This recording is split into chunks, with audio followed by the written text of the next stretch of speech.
What does it mean to live life to the fullest, train to your potential, and perform at your best? Leave nothing on the table.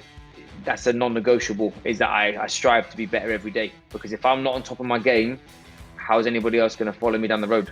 Keep demanding more of yourself to live up to that potential and to stay hungry. Training is progress. When I look at the word training, I think of steps, baby steps to get somewhere that you want to be. And that is basically your life journey. It's a mindset in itself, man. It's like, it's not just about, I know that for you, a lot of that's about the physical, but we're constantly in training, whether it's growing our skill sets, whether it's growing our physical bodies, whether it's growing our relationships, whatever. And all of that's a training ground. And that kind of goes back to the mindset that we just talked about. You underestimate yourself and you don't even start. But then once you start, you often surpass what you thought you could do. Perform at your best, mate. That's sort of what life is all about. I want to have the knowledge, I want to have the fitness, the health, the ambition and drive that no matter what comes along, when that next phone call comes, I can just say yes. I don't have to worry. Just go and do it. Yo, what is up, guys? Welcome back to the Live, Train, Perform podcast. I'm your host, Sean Kober, and joining me today is the team from Swiss 8. We have Adrian Sutter and Anthony Meixner. How are you, boys? Good, mate. Good. All right. It's been a while since we've had a conversation for my podcast. You guys had me on your podcast recently, Instructions Sold Separately, where we went through my journey coaching at Tiger, going over to Russia, coaching Peter Yan, being in the corner, so on and so forth. I'll have that episode linked in the show notes. I did actually share that episode recently for my podcast as well. But that was a great conversation. There's a lot happened since I've had you guys on my podcast last. So I just want to check in with you guys, see where you're at, see what Swiss 8 is doing, share with the audience, where you guys are at the moment, your vision, the direction that you're moving in, and how they can potentially help you. So just quickly, for any new listeners that are tapping into the podcast, can you give me a brief introduction to yourselves and what Swiss 8 is? I'll go first. Do you want me to go first, Mex? Yeah, go for it, mate. I'm Adrian. I founded Swiss 8, obviously, ex-military, ex-army like you boys.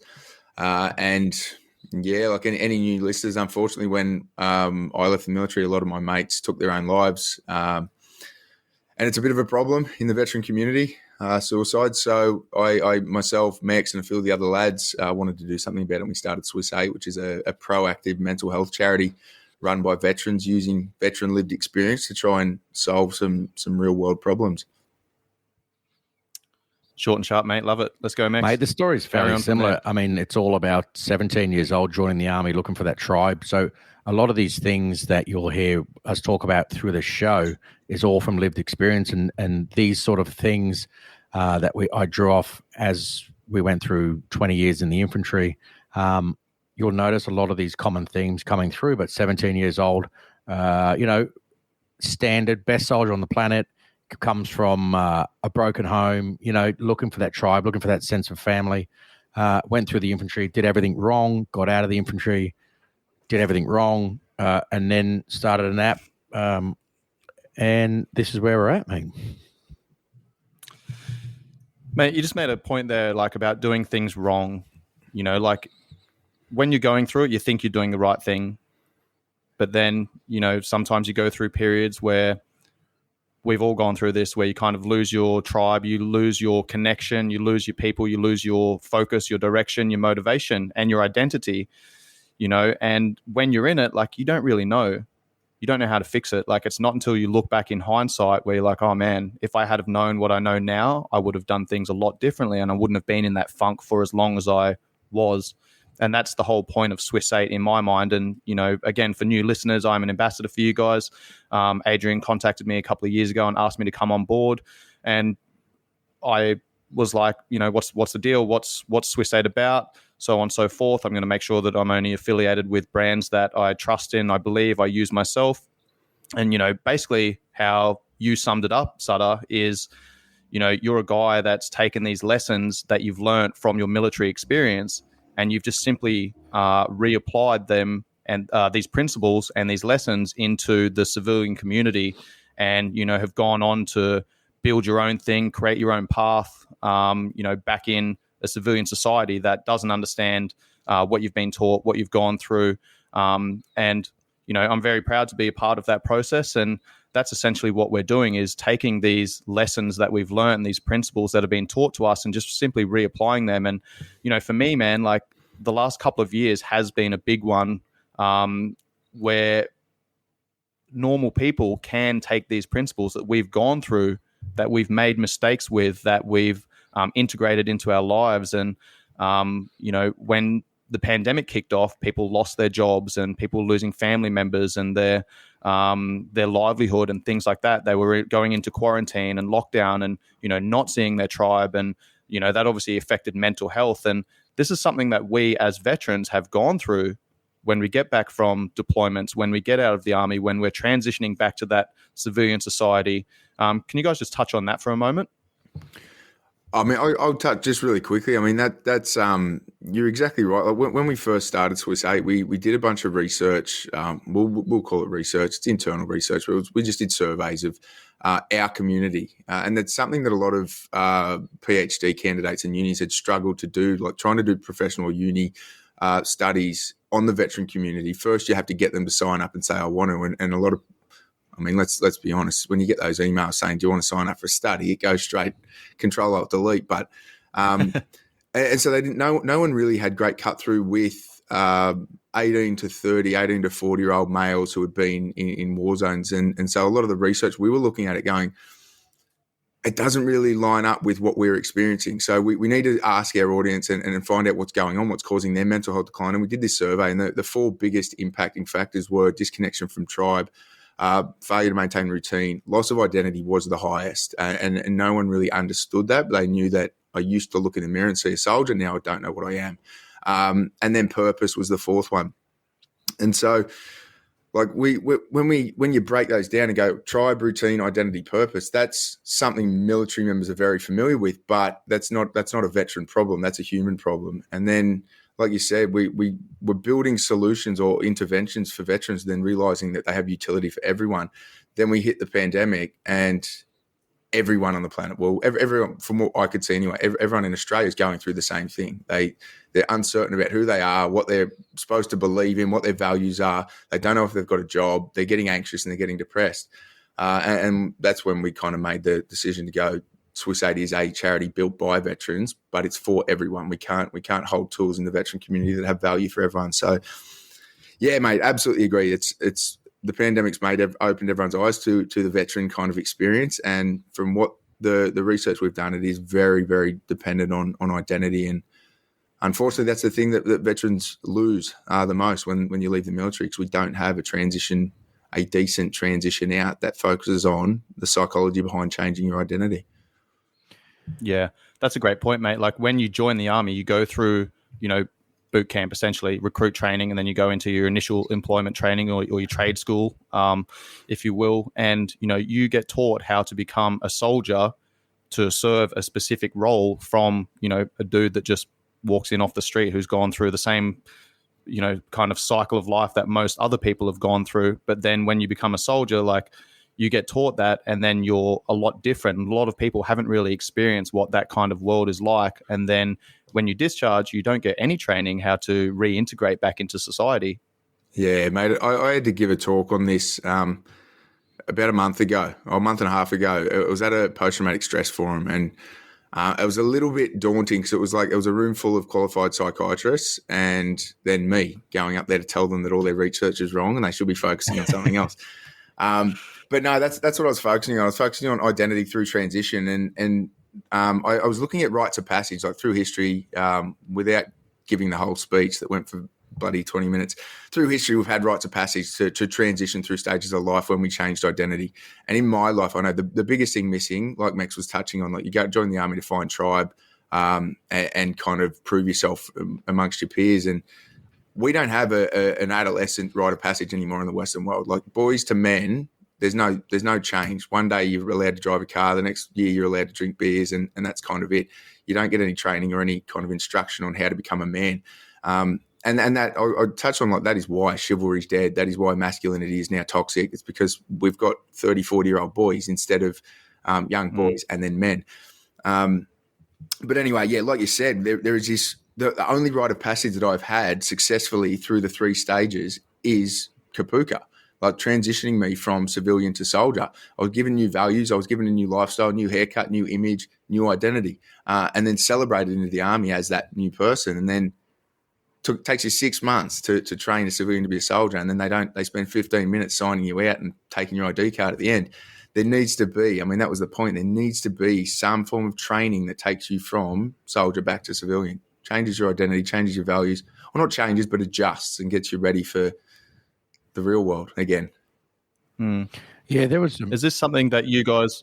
Sorry, Max. I was just going to ask: is this something that you guys are looking to address with Swiss 8, not just for people that have gotten out, that are going through or have been through that transition process? Maybe, they're having some mental issues, mental health implications, etc. Like, are you guys, again, using that proactive model, looking at inserting yourselves into that transition process at some stage in the future and giving people an understanding of what they're likely going to come up against, what they're going to feel, what they're going to experience before it happens?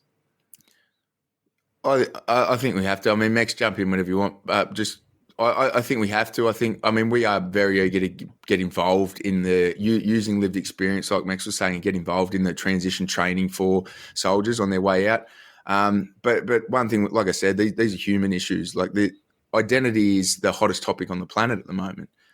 Everybody wants their own, and we can break that down for hours if you want as to why I think that's kind of we're in that stage of society. But everyone wants their own identity, and identity changes through stages of life for everyone. Like, anyone changing jobs, moving cities, professional athletes is a demographic we definitely want to work with, because that's all the same problems. They have a big identity crisis when they used to be a famous footy player, and now I'm Jono, who used to be a famous footy player.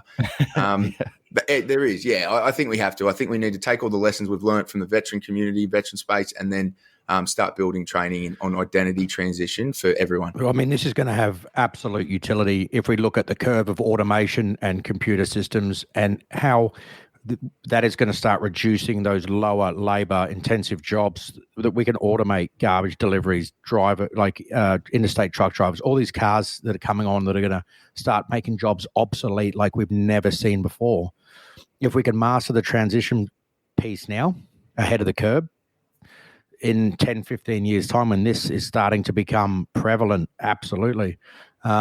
Because we look at the capitalist system and how we work in society, the identity piece is there's limited education about that. And half of that is, okay, who's Cobes? Oh, yeah, I'm strength and conditioning coach. That's who I am. We identify with the job that we do and not with the person. There's some really great stuff out there that can allow you to knock the edges off any transition from different jobs and that identity piece. And I surf, I'm not a surfer, etc. But yeah, this transition piece is super important. And over the next 15 years, it will be an industry. Absolutely.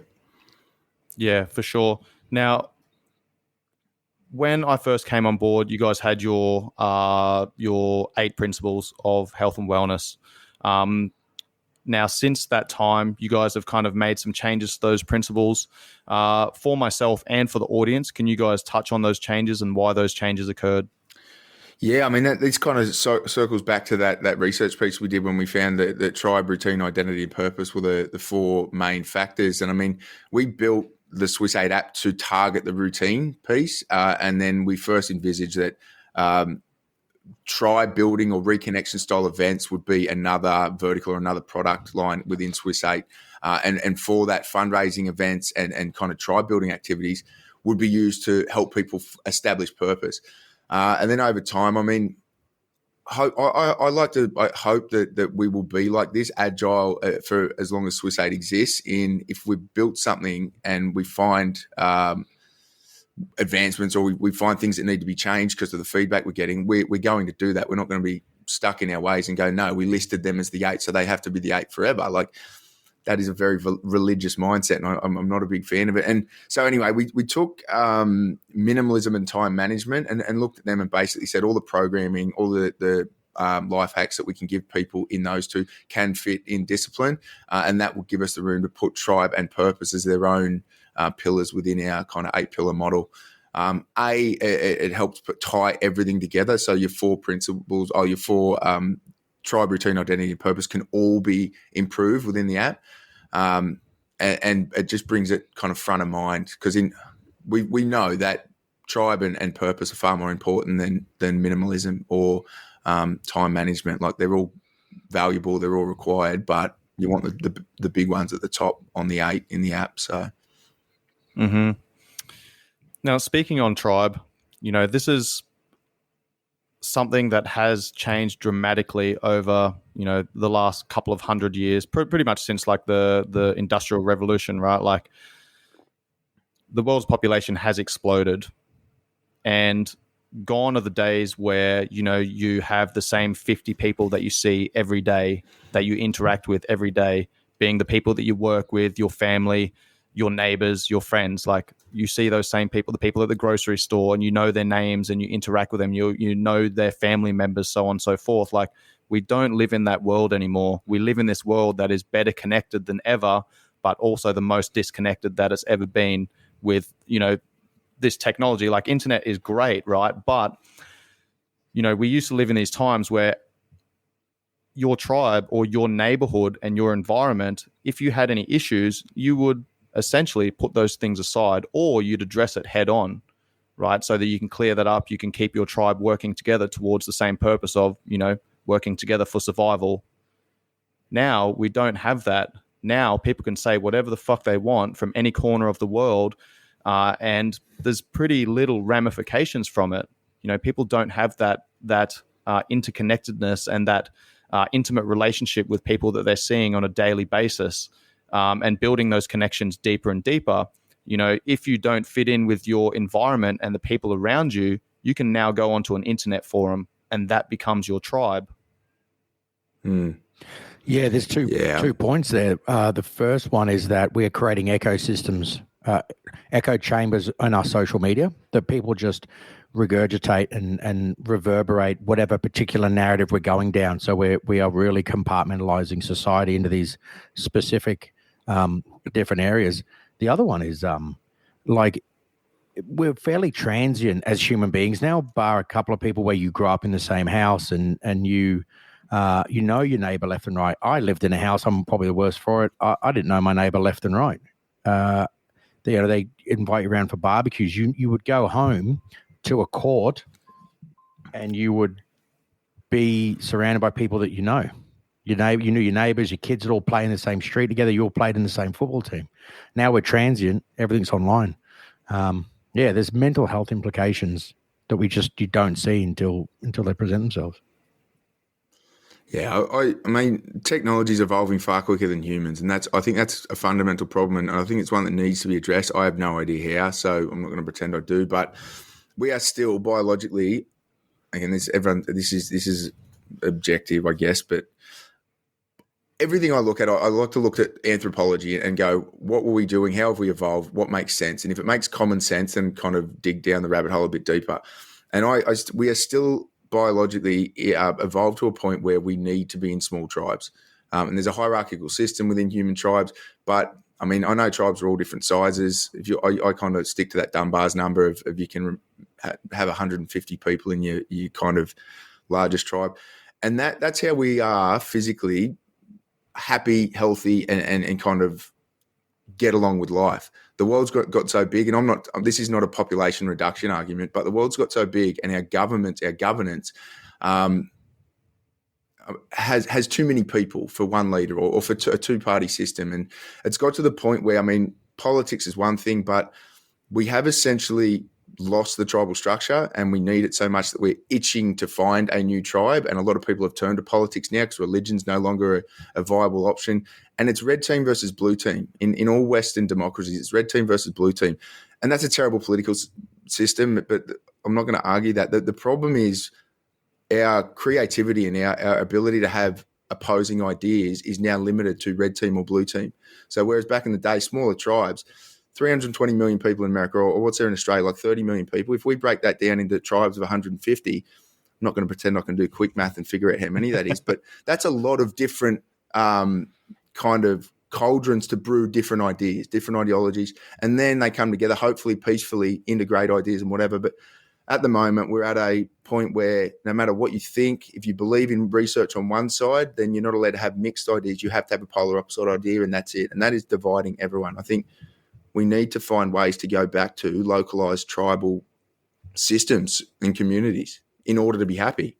I don't know how, but you just made a great point then. You made a great point, man. Like, people are looking for like that larger tribe, and they draw the line in the sand, and it's like us and them, but they're not going out and finding and creating their own tribe. And this, we need to take some responsibility on this as well. Like, the people that we surround ourselves with, our environment, how we interact with others, we get to create our own tribe. And within those tribes, you don't just want people that agree with you. Like, I want people that I can have deep conversations with, that we can disagree upon things and have, and go through the pros and the cons of each side and have a legitimate debate and have a discussion. It's not an argument. It's a discussion. It's a debate. And, come to a solution. Hey, maybe, because here's the thing, like, if you're constantly talking about the same thing and you agree upon everything, like you never get challenged on your ideologies, right? And if you're not challenged on that, then how can you actually, one, consolidate that information and that ideology, or think on the other side? And I enjoy having those deep conversations where people get me thinking about, elements that I may not have thought about, and I may not necessarily change my opinion, but I'm thinking about other things that I may have forgotten or missed out on. And I'm like, okay, I see that point of view now, and that's either going to strengthen my argument, or it's going to put light on some things that I hadn't considered and maybe sway me back towards, the center. It's like, I want to have conversations with people that I don't necessarily agree with, so that I can look at what my ideologies are and what my thoughts are on certain things. And if I don't have a way to communicate that well enough, then I probably don't understand it well enough. So then I need to start questioning my own thoughts.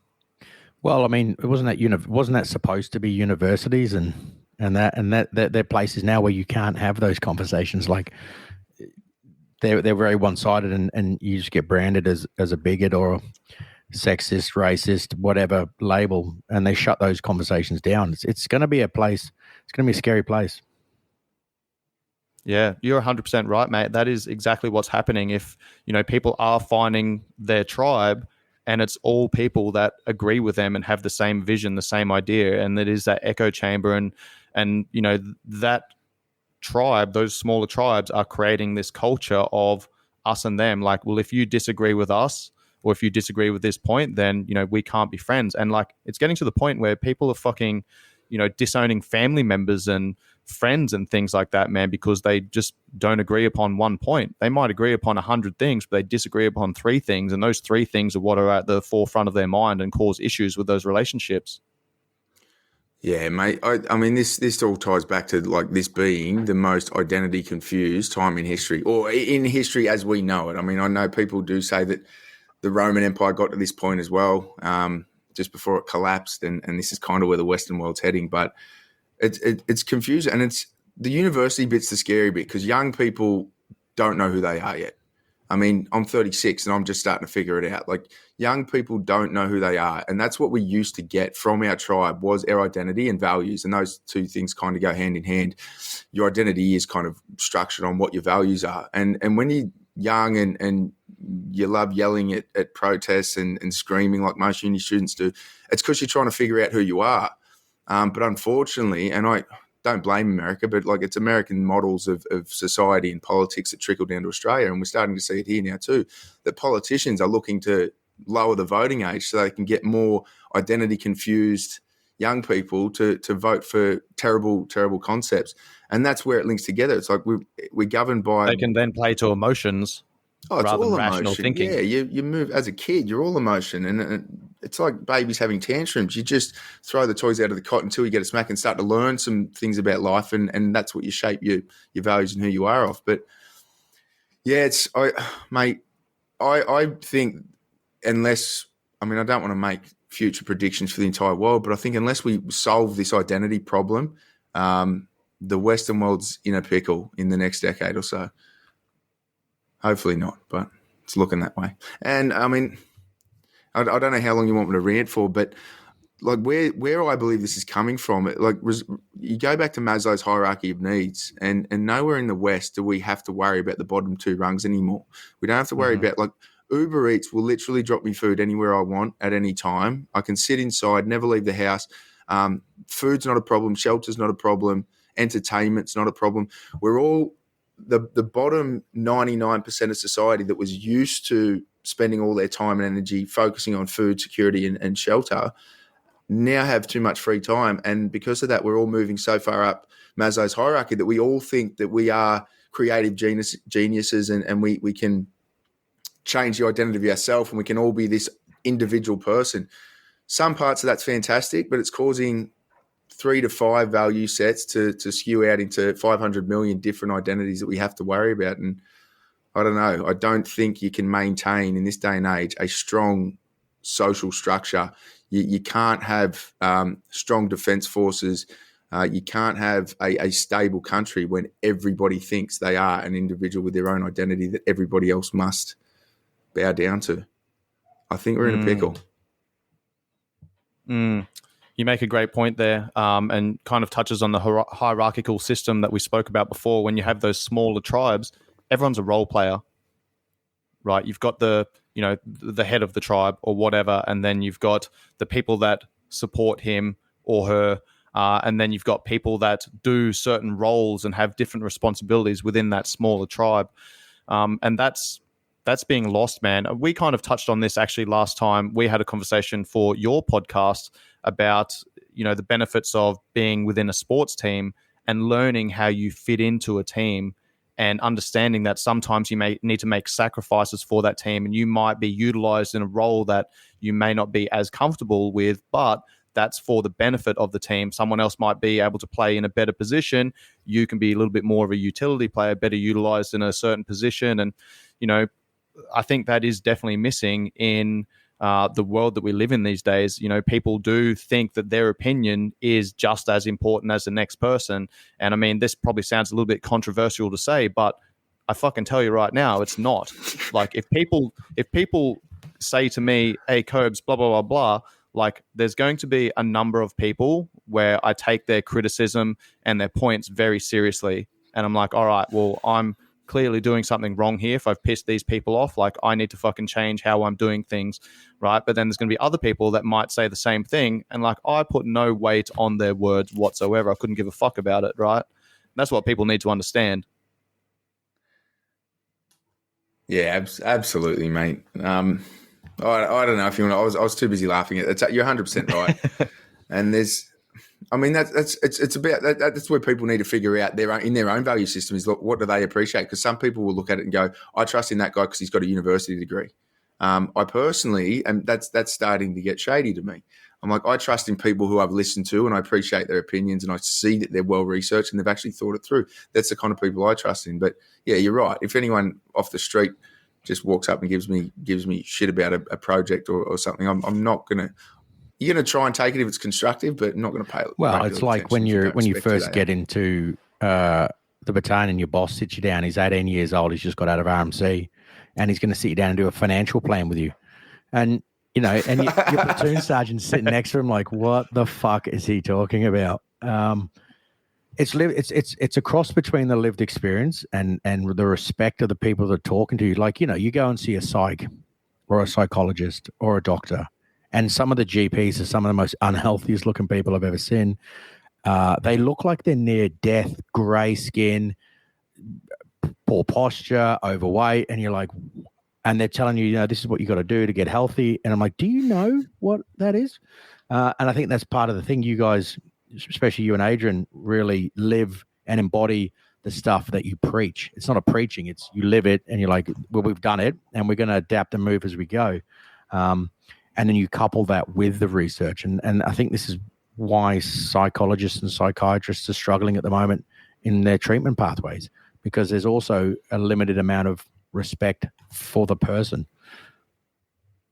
Yeah, and the lack of psychs in Australia means that like the numbers in over the next 3 to 5 years will be 50% of psychs will be within their first 3 years out of uni. And it's like, I don't know if you're qualified. You might have the piece of paper, but I don't know if you're there yet. And mate, it's the same as like you probably hate it, Cobes, because you could literally be someone's life coach. Like in all aspects, the majority of aspects of someone's life, you could coach them to be better at life. Yet there's 22-year-old kids out there calling themselves life coaches on the internet. And I'm like, what is your life experience that you are going to pass on to anyone and value add? And it's a credibility thing. Like pieces of paper and qualifications are literally coming in cereal boxes now. We have to look for legitimate value, quality, or whatever it is in the people that we're going to take advice from. And without deliberately trying to circle this all back together, it's because we don't have tribal elders anymore. We don't have those people within our communities that have been there, done that, and stuck around to pass on all their knowledge. And why that is, I don't know. It's like the most valuable part of tribal society we've just kicked to the curb. That's a great point. You know, we are transitioning, it's fucking unfolded for the last century or so where, you know, you mentioned it earlier, man, like religion is nowhere near as prominent as it was. You know, back in the day, 300-400 years ago, it was like science versus religion.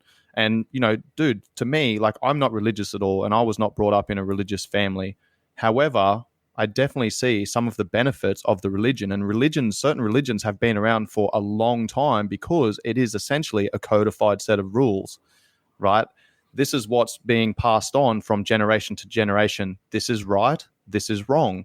This is how you're going to live your life. And, you know, whether there's fucking God or the devil or heaven and hell or whatever, like doesn't really matter. Like that is just to get people to understand that there are consequences to your actions. And there's, you know, a lot of benefits of religious practices and spiritual practices which are falling by the wayside, which is a absolute shame to me, man, because, you know, there is so much benefit to that. And, you know, that wisdom has been around for such a long time, but now people just completely discredit it. Let's talk about like dinner. So, you know, praying before you go to dinner and being thankful. So instead of sitting around praying to God for all the things that you're thankful for, we just don't do that anymore because we don't believe in God. I'm like, you can still sit around and it's the appreciation piece, right? You could still sit around as a family unit and be appreciative of the things you have. But because we've removed God out of it, we've thrown the baby out with the bathwater. We don't go to church on Sundays as a community and come together. Like they have routine, they have identity, they have a common cause, all these things that we lost with religion. Tribe, bro. Tribe as well. And this is going to sound, I mean, remember originally they said don't worship false idols, and now the church is gone. We do start worshiping. We do any like Instagram models and anything, CrossFit, anything. Veganism. Yep. You will, if you can find something that you can relate to, everything out of that person's mouth is gospel. No, I'm not saying bring back the church. Celebrities now, isn't it? Yep. Celebrities are the new Jesus. Absolutely. And they jump on and do political statements and you know, really drive that whole narrative. You're like, no, I think we need to go back and have a look at the positive from religious systems and bring them back into society. How? I don't know. Yeah, I mean, it comes down to supply and demand as well. You mentioned earlier the 22-year-old life coach that doesn't have any fucking life experience that is telling people how to live their lives, right? Like, who's to blame? Is it that 22-year-old who's putting out that information, or is it the fucking people that are paying for that service? You know, like, so it's a reflection of society. Absolutely, yeah, absolutely. It's a reflection of society, and it's complex with layers. Like, I would never shit on a 22-year-old that's having a crack at starting a business by himself. I do shit on society for well, I mean, you want to make people believe that they can do anything. That's cool. But then there's a lot of desperate people out there and they'll cling to anything that they think is going to make their life less painful. And unfortunately, there's plenty of marketing tools out there too to get the 22-year-old's message in front of that person. So, mate, I'm a bit of a capitalist at heart. I think the market sells itself in the long run. If someone's a 22-year-old with absolutely nothing to offer, they might get a few clients. Good on them. They need to learn and adapt. If not, they're going to be out of business pretty quick. And that's kind of how capitalism takes care of the problem. Yeah, absolutely. Absolutely. And, you know, there'll always be like flash in the pans, just like there's always different fads and, you know, these kind of cycles that we go through. Like you look at fashion, man, like you look at the diet industry, you know, fucking carbs were demonized or fats were demonized and then proteins demonized. And like, it just goes in these cycles, like every 8 to 10 years, it happens again. Same thing happens with fashion, right? So, and that's because, you know, as we mentioned earlier, people aren't clear on their identity, who they are, what they value. And when you're not clear on those things, you get pulled in multiple directions. You fall victim to all of the marketing. So again, who's to blame? Yeah, I think the other thing, I mean, I'm wearing a very hippie-ish jacket now. I was waiting to see if that's why you're making fashion comments. That's exactly why, mate. And me and Mex do talk about this all the time, about going to different towns, trying to get yourself in a different mindset. You go to Byron Bay, you put on your Byron Bay costume. For a lot of people, I mean, one way you can look at it is like that person is just completely fake. They're pretending they're a Byron Bay local for 2 days and then they're heading straight back to Bondi. But at the same time, I think, I mean, this is especially for younger people that you do need to experiment with your identity. If you haven't figured out what it is yet, and you're still in the slow transition, like myself, from veteran to hippie, you got to play around with fashion. Byron Bay local. Yeah, yeah. This is from last time I was up there, mate. Haven't worn it since. But no, you got to experiment. As long as I think it's just being conscious of the fact that you are experimenting instead.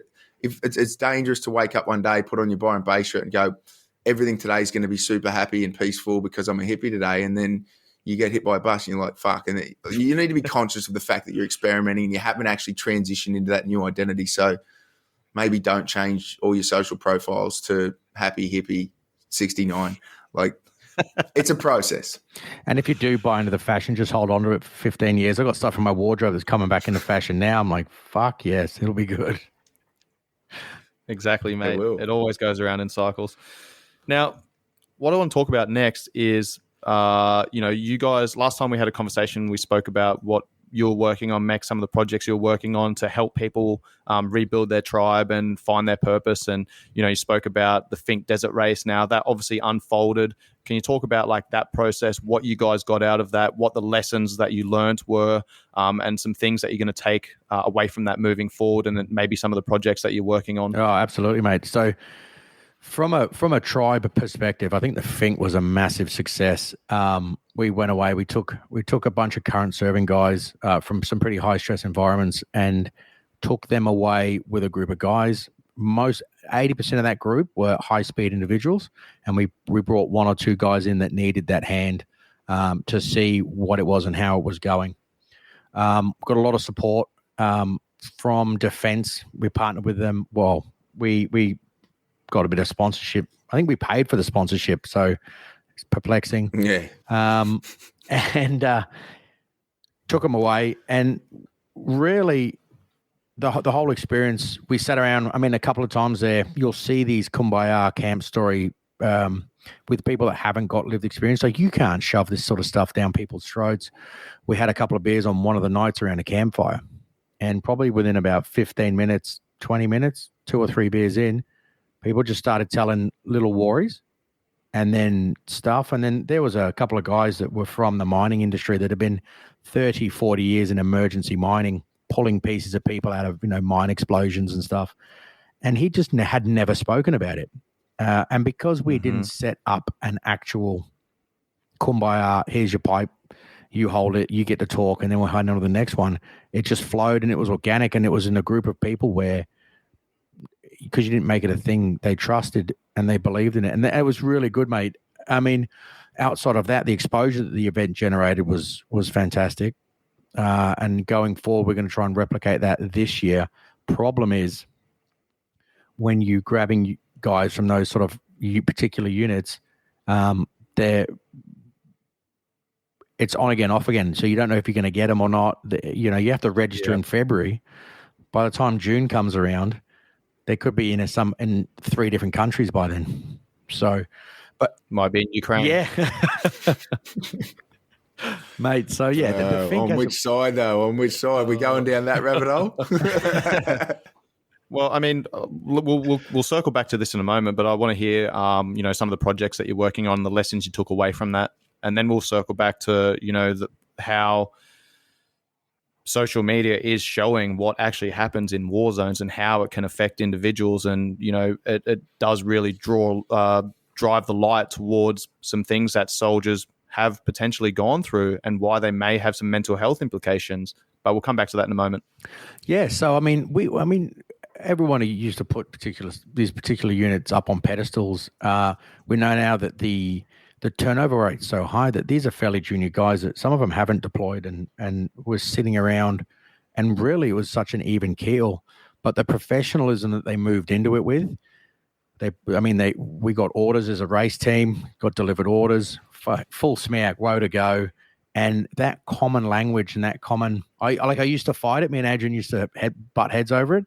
But the common language, everyone just clicks straight back into, okay, well, this is what I'm doing. This is what part of the team I'm in. And this is the role that I'm serving. Yep. These are my responsibilities. How can I play my part in the team? Absolutely.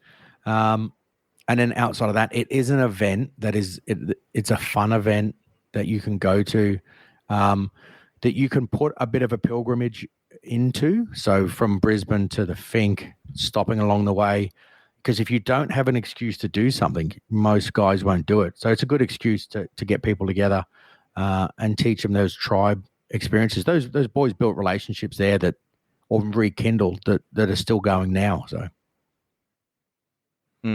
Very cool. What are some of the projects that you're looking at this year or over the next year or two? Can you share anything on that? Or we got to keep that hush hush? Nah, mate. Surprise, motherfuckers. No, I mean, we'll be pretty open about it. We are tight for cash at the moment. We've hopefully there's an election coming up in Australia. One of the parties, the Liberal Party's committed $2 million to allow us to continue delivering the app to. I think we've got almost 7,000 Australian veterans using it at the moment.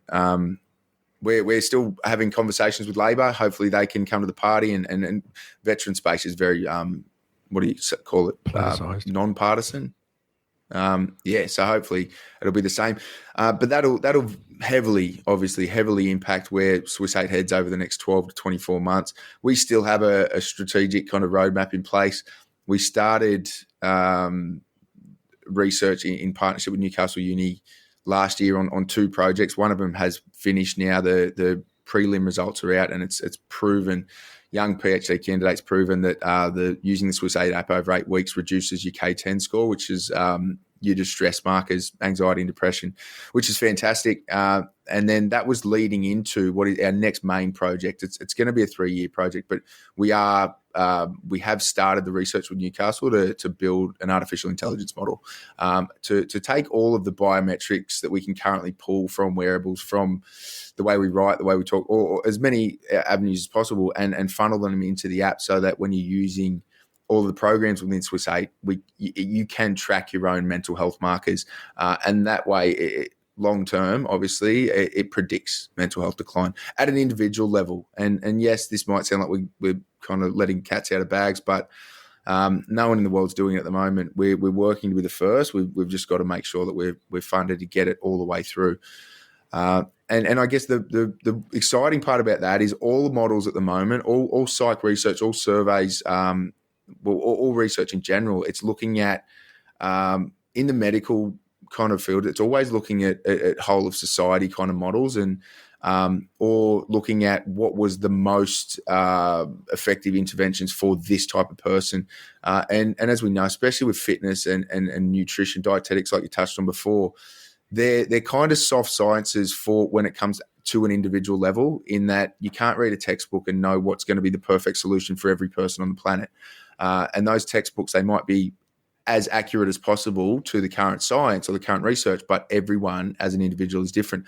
And when you've got an AI model or an AI brain tracking you as a person and all your daily health and mental health or health and well-being kind of markers, you get a customized plan. And that's when we will need to work with partners like yourself, like a bunch of other organizations, to make sure when these people get this feedback, they have a custom built plan specific for them. And that's the long-term goal, mate. I mean, I going back to life coaching, I believe the goal for Swiss 8 is to build an AI life coach for every person who's using our software. And the metrics always will be, how do we keep people healthy and happier so that suicide becomes zero in the high-risk demographics first, and then the whole world, hopefully.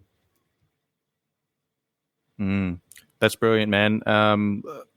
I mean, we'll probably need to talk about this a little bit more offline, but anyone that has been listening to the podcast for a while knows that I'm pretty much running like that same system, that same model on a daily basis with, you know, tracking health markers and health metrics like blood pressure, waking heart rate variability. Like, I wake up in the morning and the first thing I do is walk across the room, turn my alarm off, open the blinds, get some light in, lay back down, put my heart rate, my chest strap on, put my blood pressure cuff on, hit my blood pressure cuff, take my blood pressure. All right, see where I'm trending. Next thing I do, hit my heart rate variability app, boom, see where my heart rate variability is, which is a measure of my autonomic nervous system. Am I sympathetically driven? Am I parasympathetically driven? Okay, and then I'll go and check, and it gives me a readiness score.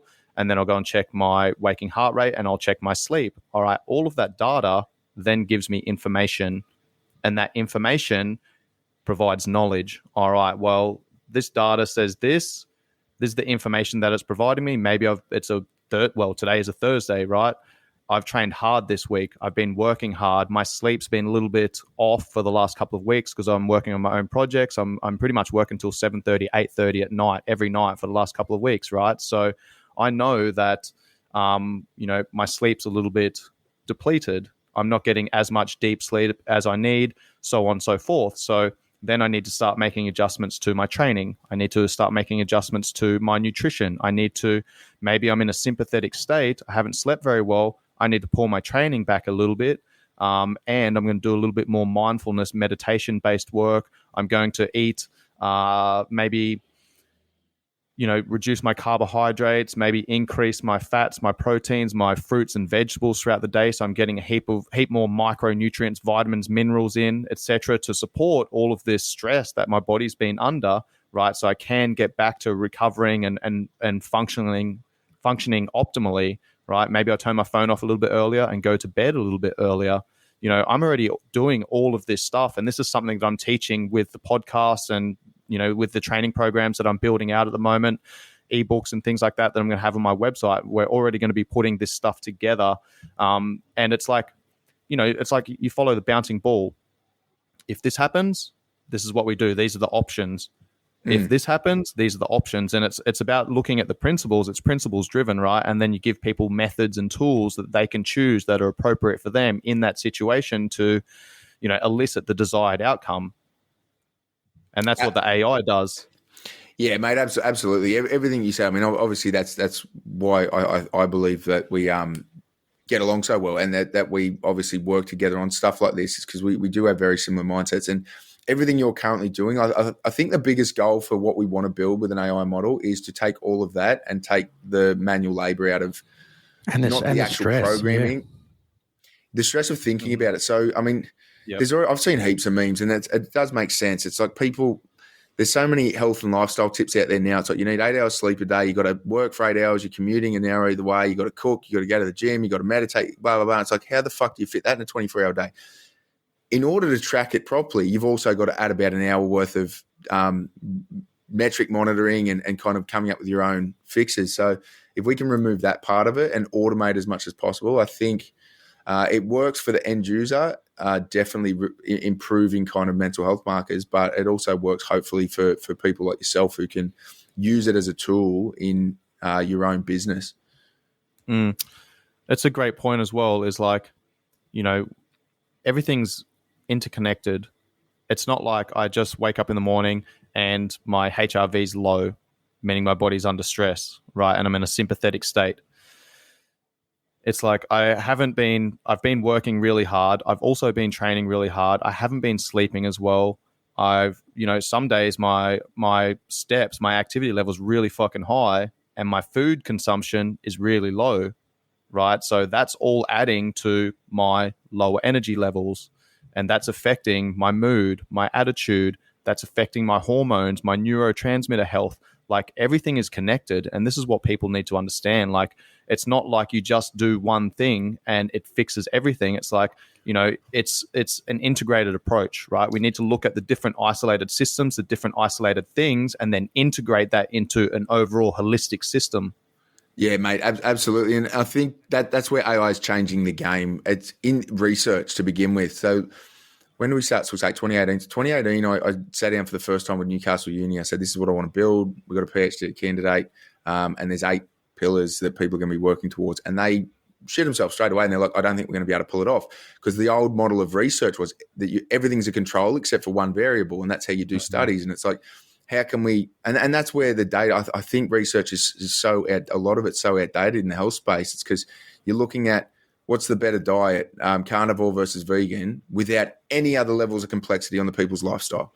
And the results are obviously impacted. So when you get an AI brain, we're moving into that kind of era where AI is a reasonable way to compute and to automate things. And it's like, if you've got an AI brain layering on, looking at every level of complexity possible that we can get a data input from in that person's life, then we can look at A, how to solve problems for that person, but B, I think the big one for us, it's like if you're struggling to get candidates to do research trials, but you've got 10,000 veterans using an app and all they have to do is go, all right, to be part of this trial, all I've got to do is say yes and just go about my life. The research possibilities, I think, are huge for starting to get way more accurate data in what nutrition is right for people, what fitness and breath work, meditation, yoga, plays, whatever it is, and how that impacts your mental health and well-being. You made a great point, man. Like if you can remove the barriers, people are more inclined to follow through on something and participate. Especially veterans. Mate, you put one piece of friction or one obstacle in front of a veteran, they're like, fuck that. Your health, absolutely right. It's your knowledge base is so important, but your powers of deduction in determining what particular one facet of your health is out that is throwing things out. You see an overweight person in the gym flogging themselves. You're like, oh, I also had I got thyroid cancer, had my thyroid removed 5 years ago. So, and that's never put into a factor. And all these things, it's how intelligent you are. Having a something that can put all these variables together in your life, brilliant.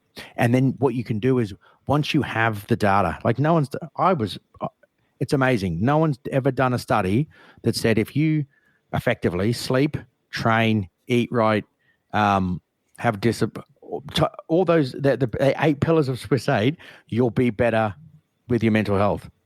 No one's ever done it. No one's like, you can't put 8 together. It's never been done.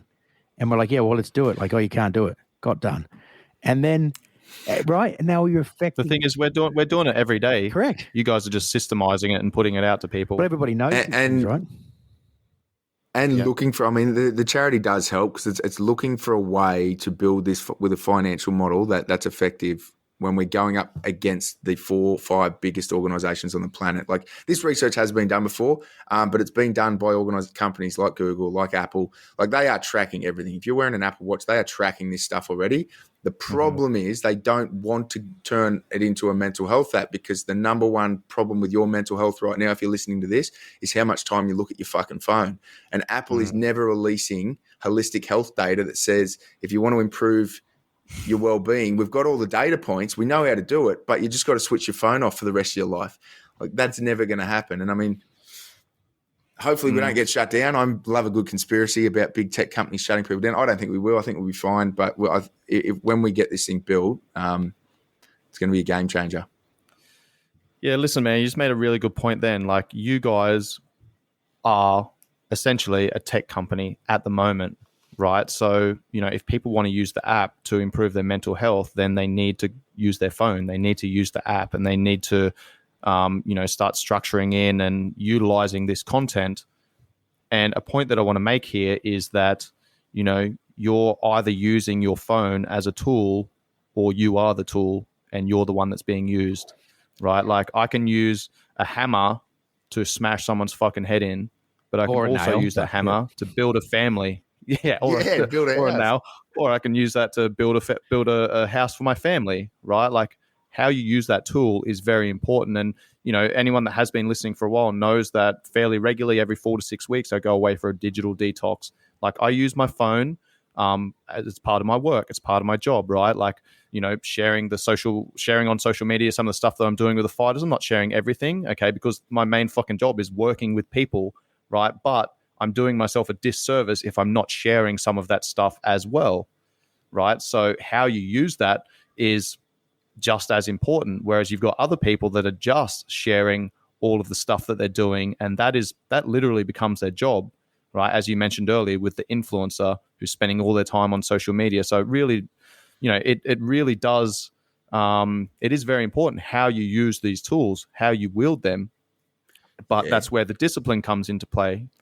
For me, I set my clock for 90 minutes every day. That's my social media time, and I do that in like 20 to 30 minute blocks throughout the day whenever I need to. And I know setting that left and right of arc, I know, all right, I'm getting on my phone. Boom. Boom, boom, boom, boom, boom. I don't fuck around. I don't scroll. I go on. I literally do what I need to do, and I get off, man. Yeah, I mean, we don't have, the good thing is between us and Google is we don't have shareholders. And so you're not going to lose board positions when you're telling people not to use your app. We're selling, it's trust, and it's lived experience is what Swiss it's portraying as well. It's saying we're going through and doing it. And I think both of us, all three of us have sat there multiple times and been like, get off your fucking phones. Yeah, there is a time to use it.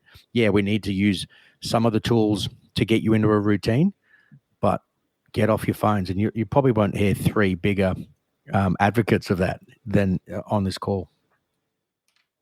Mate, yeah, absolutely. And it's also about the evolution of the industry too, and what society's like, where they're consuming information. And so it's a trade-off. We're lucky. It all stems back to your end values, and we don't have shareholders, we don't have board members. We have board members, but not invested members that are directing where we're going. So as long as we know that 10 years, 20 years, whenever it is down the track, when we get to a position and we go, if we can look at it and go, hey, people are ready for the education, the habit change, and they're ready to get off their phones, then we look at other ways to do the same thing or whatever it might be. But where we are at the moment, you have to meet the market in the middle, and everyone.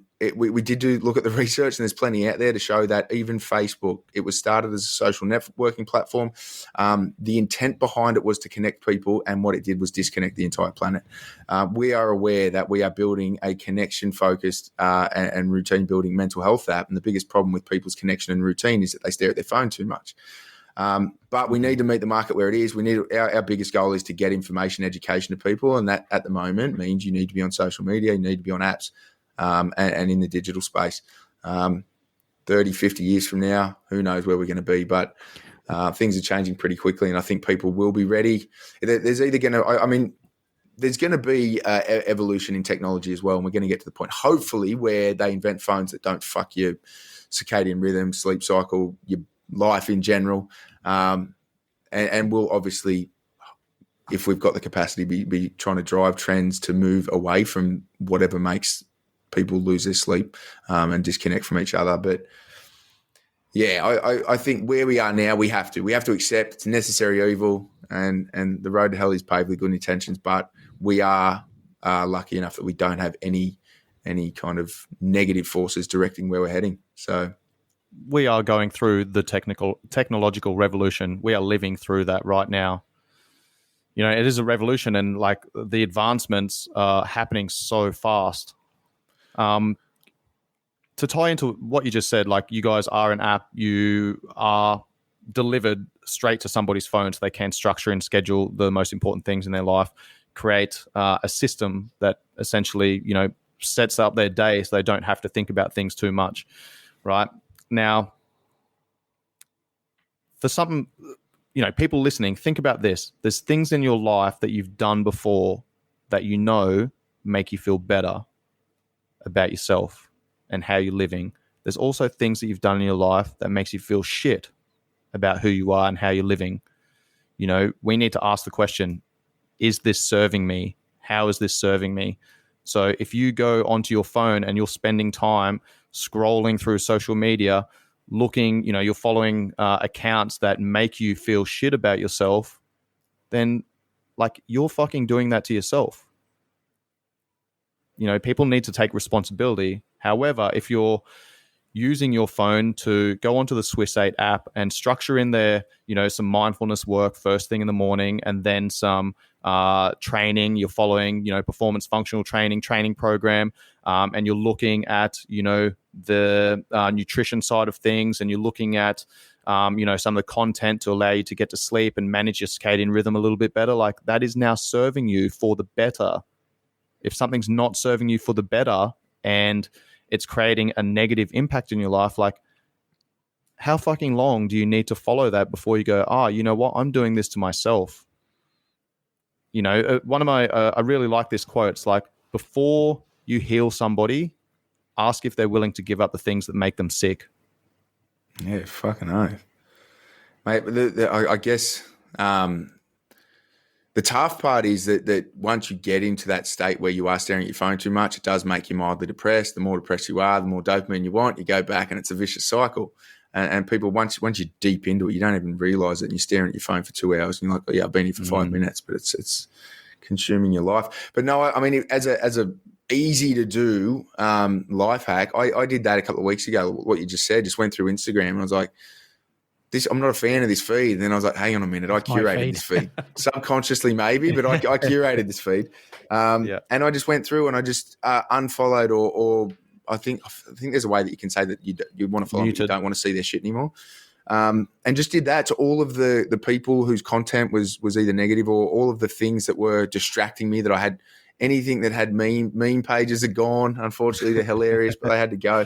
And I got to the point where now I'm scrolling through and it's all relaxing shit, which it's a good test for people to go do it this week. In 4 weeks' time, come back and have a look at what your feed's like and what headspace were you in when you did that kind of cull. And everything in mind, well, it was up until a couple of days ago, everything in mind was just landscapey stuff, heaps of mountains. I'm a massive fan of having like Swiss Alps and mountains in the thing. And then now, unfortunately, I've started like every third photo because I followed the hashtag mountains, and now every third photo is a chick with giant tits with hashtag mountains in the bottom of it. So even at 36, I'm learning lessons about social media. But it works, mate. Like social media now is pleasant. Well, whereas before it was.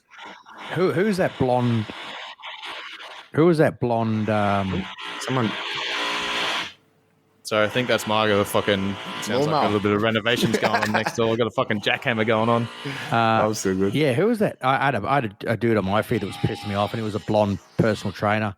And every time I opened it up, I'd lose my mind. I was like, hang on, I'll just unfollow him and problem solving. Yeah. That's that for me, dude. Yeah. But who's saying? You're doing that to yourself, mate. Yeah, exactly. Absolutely. I mean, Jordan Peterson talks about this, so do a bunch of good psychs, but no matter what outside impact or outside influence on your life, it's your personal choice how you emotionally respond to it. And it takes fucking training. Like if a dog shits in your face, you are going to be grumpy in the first time. I was about to use some ex-missus analogies, but I'm like, no, I'm going to stay out of that rabbit hole at the moment. But if someone says something mean to you, if someone does something mean to you, like you getting shitty and you getting fired up and wanting to go down and troll some dude's social page and blow up at him, that dude's never met you. Like that the impact is your internal choice to go, I'm going to respond by getting grumpy and ruining my day. And that kind of concept, takes time, but once you can master it and go, no matter what happens to him, you super stoic kind of mentality, regardless of what happens, I'm not going to have an emotional response. I'm going to sit there and think about how to react like a logical person. Changes your life, mate. And I'm nowhere near nailing it, but it's something I'm working on heavily. Yeah, that stoicism, there's a really good book, Marcus Aurelius's Meditations. That is, effectively diaries of he was a massive proponent and philosopher of stoicism in the early Roman times. But I was just saying, you were talking about industry being at the precipice or in the middle of the technological revolution, where we're getting all this technology, we don't know how to use it yet. The same thing happened in a different way when they first, like gin and when they started distilling liquor, hard liquor. People were shit-faced everywhere. Like you can go and you Google it, and the entire country, London, was drunk. From the moment they woke up till they went to bed. Like it got bad. People found this new thing and people were losing their mind. Like there's a couple of really famous art pieces where there's photos of mums and their kids are falling out of their arms and laying around in the gutters. Like they were so drunk, they were just leaving their kids in the gutters and stuff. So, and then finally we, through trial, probably lots of suicides, probably lots of death, we figured out probably shouldn't drink gin when you wake up in the morning. Like, and these things are portraying over. I don't know, where does... And then information's getting passed on from generation to generation. Yeah. Hey, kids, probably shouldn't do this. and it does, mate. And I mean, where do we go into the future, 20, 30 years' time? I'm hoping that the churches won't be around. Like, there's going to be some empty buildings where the churches used to be. Could you imagine having a place where the app has taken people to a point, and then these buildings where people used to come for rhetoric and for hate are now put over to higher learning, teaching life lessons and education, and there's a church in every town. So see what happens. Yeah, I think that's starting to happen. It's going to sway back and forward like everything does before it lands in the middle. But you are seeing, like, because we're not believing in the information that we're getting from one political party or another, and that kind of dictates what the media pushes down to us. Some demographics within society are starting to build their own communities, and unfortunately, in the early days, it's going to get very cultish, I think, and they're frowned upon. There's a bunch of titles people give them, like anti-vaxxers and cults and whatever it is. But I think we'll end up finding a position somewhere in the middle between a two-party system and 1,000 hippie communes. There'll be a spot where it's like there's a handful of kind of value sets, and the church, I think it has to be replaced or evolve itself. I mean, who knows? But yeah, those buildings, I mean, that's what the RSL could have been. It could have been that place, like the church of the veteran, but they got stuck in their ways. They didn't adapt. They weren't agile enough. And unfortunately, there's buildings all over Australia now that are half empty. But yeah, I think we'll get there. A place of worship. Yeah, they used to worship pokies and beers, and now they slowly, the good ones are putting gyms in, and they're starting to worship health and fitness, which is fantastic. But I think, mate, it has to happen. There has to be a new belief structure that moves forward and replaces what the bunch of religions did. I don't think it's going to be in our lifetime, mate, unless we adapt really quickly. Religion's they've all been trying to kill each other for that many thousands of years. I don't know if they're going to fade away just yet, but. Something I want to touch on very quickly before I let you guys go is we mentioned earlier, like what's unfolding, in Ukraine at the moment. I listened to your guys' podcast. What was the guy's name that you had on ISS? Sasha, yeah. So yeah, I listened to that. Great podcast, man. I just finished reading a book, Prisoners of Geography, that talks about, those natural barriers and borders, and explains, how a lot of conflicts around the world in recent times have evolved, and how it's all kind of interconnected with, previous conflicts in history and natural barriers and boundaries and things like that. Really interesting read. And he just kind of tied everything in that I was reading in the book, which was, it was interesting because I think the book came out in 2016, and then, basically predicted what's happening and what's unfolding at the moment. I thought that was a really good episode. But what I want to touch on is, we are going through this technological revolution. I mean, it wasn't that long ago that we were in Afghanistan, but we weren't carrying our fucking, the closest thing that we had to what they have now with these live feeds on social media is like helmet cam, right? That was the closest thing that we had. And that was only a decade ago. And now you've got people that, you can literally go onto social media platforms and you're seeing people walking along, taking a selfie, and then just fucking go up in a ball of flames. Like, how do you think that's going to either educate or impact, or what are the implications or unintended consequences that you see from, what's happening over there? Not only what's happening over there, but how accessible that is to the average person. Well, this is part of the thing. I mean, wars have been horrifically brutal since the first monkey hit the other monkey over the head with a stick. We just didn't have the knowledge. We never saw what war was about until World War I, World War II, when we had black and white, and then we got videos and World War II in color. And the impact of war, that was why it was the war to end all wars, because the horror of it, we removed that romanticism of it, and we figured out it was just young people, governments playing on young testosterone-fueled men to go off on these adventures and kill people. We lost the ability when the internet came into the world, when telephones, when the world become a whole lot bigger, that you couldn't just put a poster up of the Turk, the evil big nose, or the Jew, the big evil big nosed Jew that was stealing everyone's gold. You couldn't vilify a country with a couple of posters. But now, with the amount of access we have to information, you're going to probably see twofold.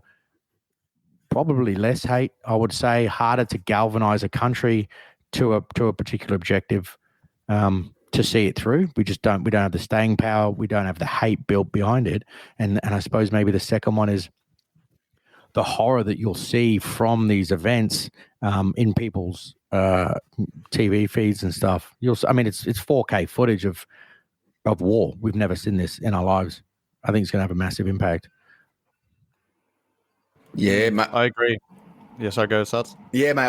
It's definitely going to have an impact. I think there's a few different ways it can go. Part of me is like, the majority of the world is at war, and there's people dying in poverty all day, every day, and we're living in this Western bubble. It's about time people in the West sitting in their lounge rooms on social media get a little bit of reality and see like the horrors of the world, and maybe that will help them form better opinions when they come to vote. But I mean, the other scary thought is like that we've seen it from Hollywood, like time and time again, like movies about the future where reality TV shows of soldiers killing each other is a thing. And I'm like, is this setting the platform for people to, through exposure, be not just okay with witnessing combat fatalities, but crave it to the point where some sick fuck in Russia or wherever in the Eastern Bloc decides that I'm not only going to start live streaming, but I'm going to start deliberately trying to kill people on camera because it's making me money.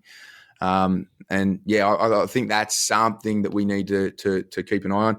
More than likely, the big media companies or the big social media companies and Google and stuff are probably tracking that already. And that kind of brings me to the real scary part of it is this is going to be super unpopular, and it's going to be unpopular to any veterans listening. I have controversial opinions on almost anything, but I think this is one of the greatest propaganda exercises we've seen in our kind of life. Definitely. I mean, I don't know how much propaganda was pushed in America around the invasions of Iraq and stuff, but within a week of Russia invading the Ukraine, and just as a kind of prefix, I don't have a dog in this fight. I'm just looking at it from a standpoint of going, what is actually going on here? Because I don't have any trust in most media companies.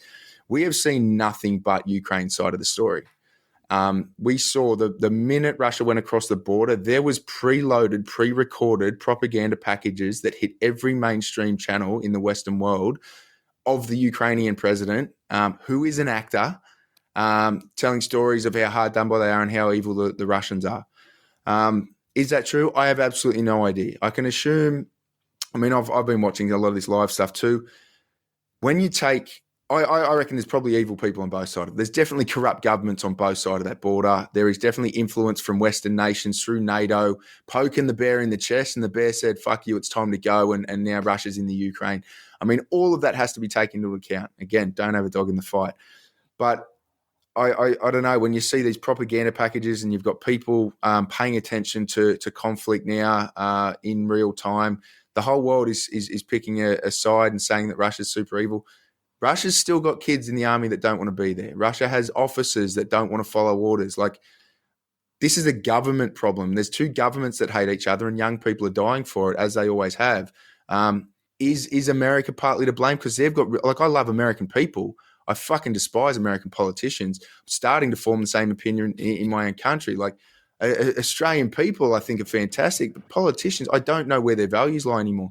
So we've got to be careful, I think. All of this, we have got live feeds of people killing each other in combat, and we're picking a side, and we're choosing who's good, who's bad, who's right, and who's wrong based on a combination of that and the media message we're getting. And I think it's dangerous because the winner tells the story through history.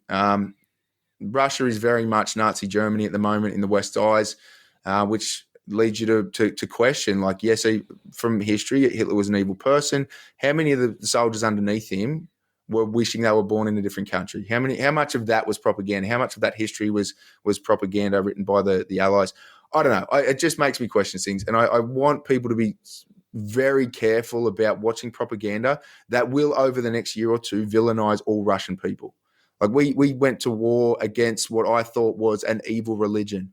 I have very different opinions on Islam now, and there is flaws. Absolutely, there's flaws. But the propaganda from 9/11, 2001 through till a couple of years ago was that every Muslim was evil and we have to go over there and eradicate evil. And you start to believe it. And that kind of propaganda message, if the West is going to pick a side and they're going to go in and back Ukraine, in order to get soldiers to go and fight Russians, they are going to have to convince us that all Russians are evil. And they're going to do that slowly over time to the point where we're brainwashed to believe it. And every non-commissioned soldier in the Russian army, well, not everyone, I can't speak for them, but most of those guys are not evil. They're just kids who made the wrong choice and joined a fucked up career. So yeah, I think we're at a weird point in time, and it's getting dangerous if we start to. I like exposing people to the reality of war, but I also think it's dangerous the way we're heading.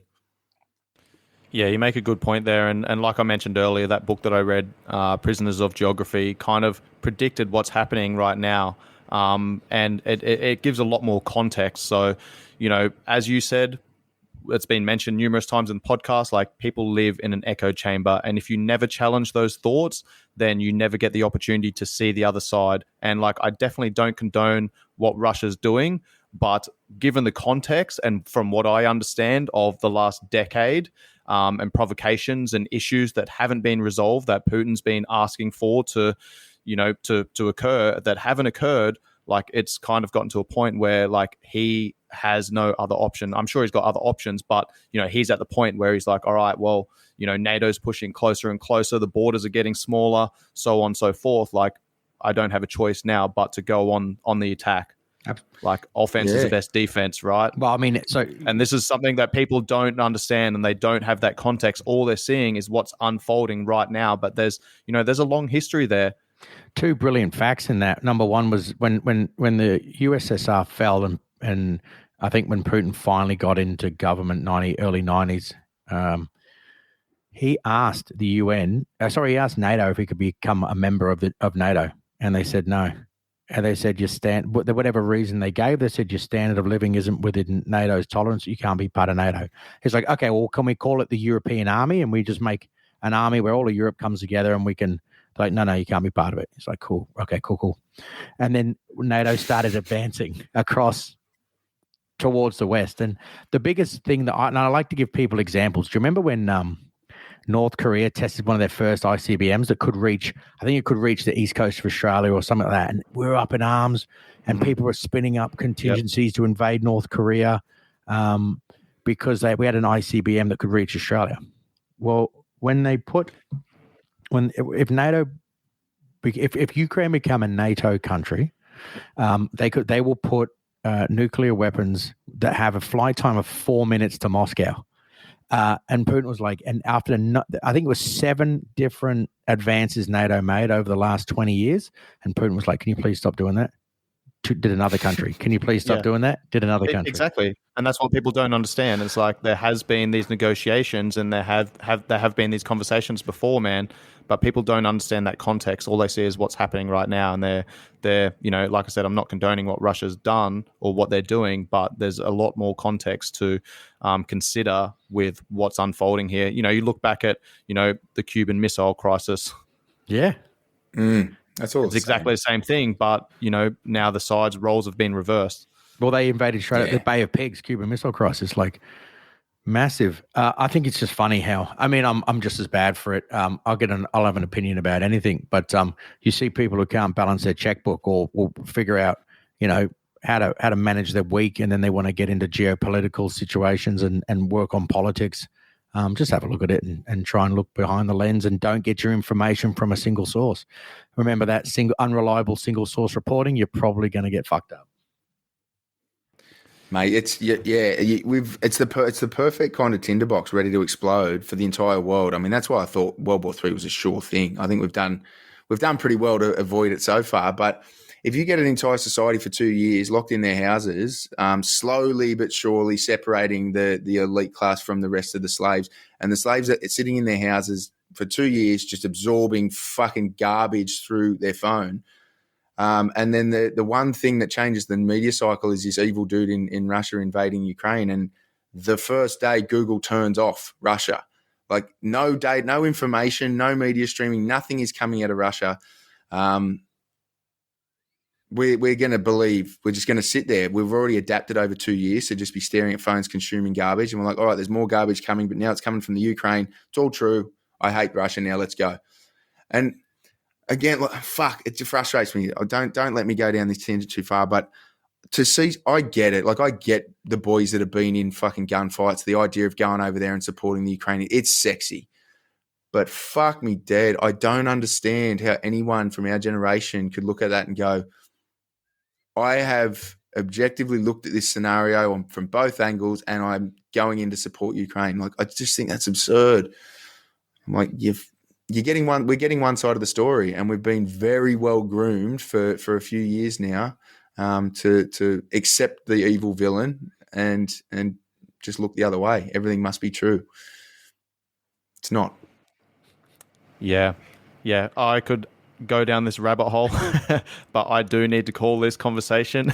I've got a client in 30 minutes and it's a 25-minute drive. So, fellas, been absolute pleasure. Always love chatting to you guys. Really appreciate your time, sharing with me, sharing with the audience what Swiss 8's doing.